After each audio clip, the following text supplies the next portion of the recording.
Hello, thanks for watching. I had a funny experience recently, and obviously I'm sharing it with you. I bought a church history book for my e-reader, church history from 1872 till it was 1890 or 1891. And I thought it was church history of the Church of Jesus Christ of Latter-day Saints. It was actually church history of the reorganized Church of Jesus Christ of Latter-day Saints. So I did get a history book, just not exactly the same one I was thinking I was getting. So, what are the clues that I had? Like, the first time I read it, I got up to page 23 and I stopped because I was reading on the elliptical trainer and I'd gotten a number of minutes I'd predetermined on the elliptical trainer. So what were the clues that it was not the LDS history, but it was the RLDS history? It was talking about a President Joseph Smith in 1872 or 1873. The Joseph Smith Jr., who is some people call him the founder of the Church of Jesus Christ of Latter-day Saints, or Mormonism. I prefer to think of God as the founder, but it's alright if you want to think of Joseph Smith as the founder. He was martyred in 1844. So, even though both religions, Church of Jesus Christ of Latter-day Saints and Reorganized Church of Jesus Christ of Latter-day Saints, both claim Joseph Smith Jr., born in 1805 in Sharon, Vermont, as their founder, he wasn't alive in 1872. Now, the Reorganized Church of Jesus Christ of Latter-day Saints, one belief they have, or had, is that the leadership of the church was supposed to stay in the family. That every president of the Church of Jesus Christ of Latter-day Saints had to be a direct descendant of Joseph Smith Jr. And so his son, Joseph Smith III, became one of the leaders, the presidents of that church. So at that time period, the Church of Jesus Christ of Latter-day Saints had President Brigham Young. He was president from 1847 to 1877. I very quickly dismissed the thought that the idea that this was a history that was referring to Joseph F. Smith or Joseph Fielding Smith, because even without researching it, just from what I remember about church history, Joseph F. Smith did not become the president of the church until, I was pretty sure it was after this, and then I double-checked. And he was president of the church from 1901 to 1918. Alright. The history book was quoting the church writing about itself, and they use the word reorganization, and this reorganization. We never call ourselves that. In the 1800s, we didn't call ourselves the reorganization. Restoration, yes, but not reorganization. But the Reorganized Church of Jesus Christ of Latter-day Saints, they call themselves that. In fact, for over 100 names, that was their official name. 100 names. For over 100 years, that was their official name, the Reorganized Church of Jesus Christ of Latter-day Saints. They changed it fairly recently. I like the old name better. I don't see why they needed to change it. It had the name Jesus Christ in it, and they're Christians. And a really big clue. This is too big to just try to quote it. Let's see. From the numerous organizations have the pure in heart come to identify themselves with the church, until those organizations have one by one passed away, and today virtually but one remains, with name and form to deceive and destroy. When they mean deceive and destroy, they're looking at themselves as the true church Jesus Christ founded through Joseph Smith Jr. They're looking at themselves, they believe themselves to be what was supposed to come next after Joseph Smith Jr. and not the Here's how they describe us. Viz. The latter-day organized apostasy, with polygamy its specialty, while its elder sister, the former-day organized apostasy, remains, with celibacy its specialty, the two forming the upper and nether millstones between which they fain would grind to powder the messengers of truth, their natural enemy. But God holds the rein in his own hands. Reins. Okay.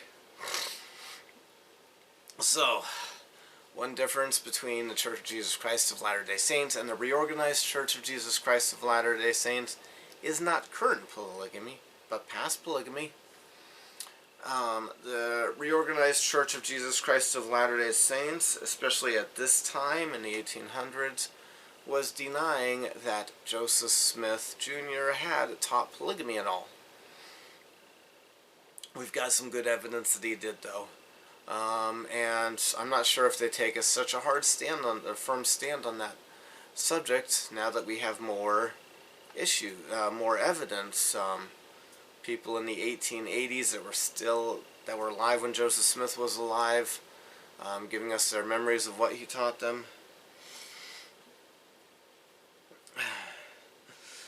And so, but they were calling us the Latter-day Organized Apostasy. We look at them as being an apostasy. We can peacefully coexist while thinking we're wrong. If you want to see evidence of the two groups peacefully coexisting, go to the Kirtland Temple. It's owned by the reorganized Church of Jesus Christ of Latter-day Saints. But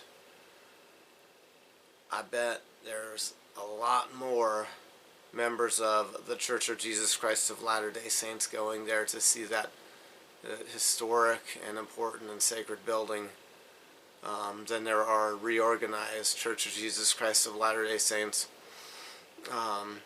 Not that the reorganized Church of Jesus Christ of Latter-day Saints people don't really try to worship God or aren't faithful to their understanding, but if you look at the overall numbers of total membership of the two churches, there are a lot more of us, even if you subtract the inactive people that are out there.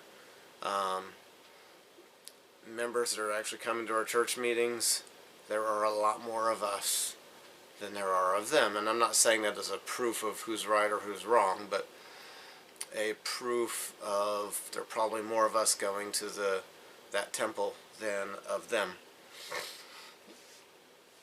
And alright, after I got up to page 40 something so far in history, one other interesting thing that I noticed, they use the word Brighamites. They, at that time, they spoke a little bit harshly about us, and refusing to say the name of the church, but calling us Brighamites. We were following Jesus Christ.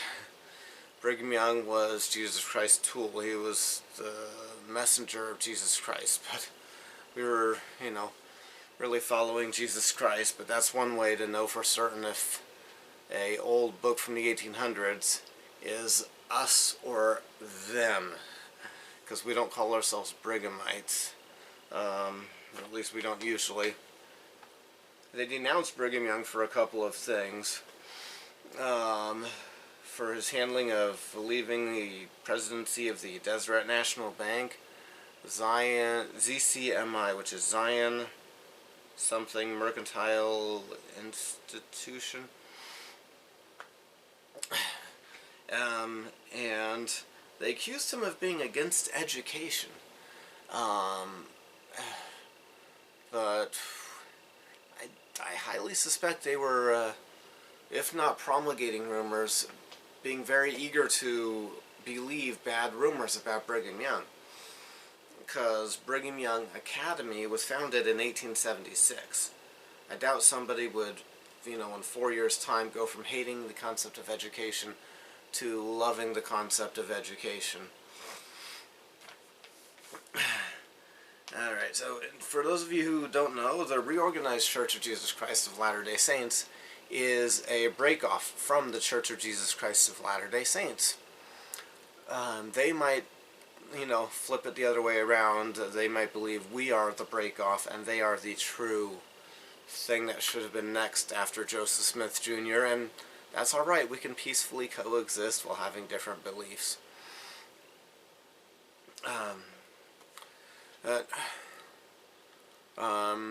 My thoughts about Brigham Young are, reading this book is going to make you read some harsh accusations against him. Brigham Young was a true prophet of God. He was God's man at the time, so to speak. He was God's prophet at that time. Despite the fact he was a human. And maybe some of those harsh quotes or troubling quotes he really did say. Maybe some of the harsh quotes Brigham Young is accused of making he didn't say, because Brigham Young did not have a bunch of people with cell phone cameras recording him so we can be certain about what he said. So maybe some of the more troubling quotes from Brigham Young, people taking the notes, didn't get it right. They didn't hear him well because he didn't have a microphone. But Brigham Young was a true prophet of God, even though Joseph Smith III would have you believe otherwise. Thank you for watching. You have a good day.